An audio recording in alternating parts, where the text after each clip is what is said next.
Dans la sphère des célébrités, les relations familiales ne sont pas toujours harmonieuses, et cela a récemment été mis en lumière par le célèbre animateur Christophe de Chavannes.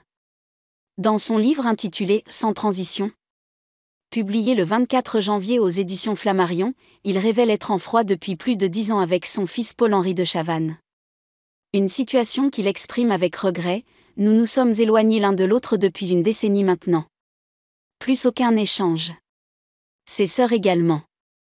D'une certaine manière, j'ai fait mon deuil de mon fils. C'était inévitable.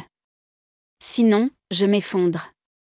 Mes amis me disent qu'il reviendra », écrit-il. Christophe de Chavannes peut toutefois se consoler en sachant qu'il n'est pas le seul à vivre de telles difficultés familiales.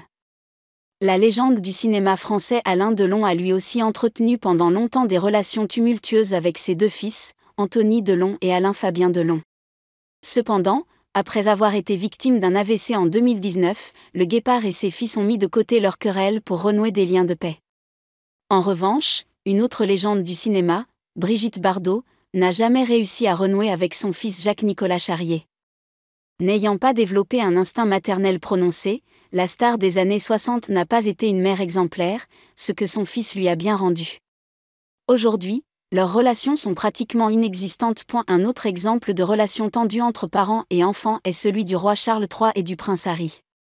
Quelques mois après sa retraite de la vie royale, le duc de Sussex a exprimé ses vérités sur la famille royale, d'abord lors d'une entrevue événement avec Oprah Winfrey, puis dans une série documentaire diffusée sur Netflix, et enfin à travers ses mémoires intitulées « Le suppléant ».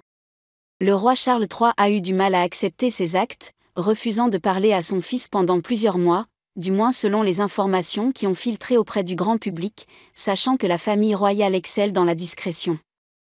Il a fallu que le roi soit diagnostiqué avec un cancer en février 2024 pour que les deux hommes renouent le dialogue, une annonce rendue publique. Cela démontre une fois de plus que c'est souvent dans l'adversité que l'on se tourne vers ses proches.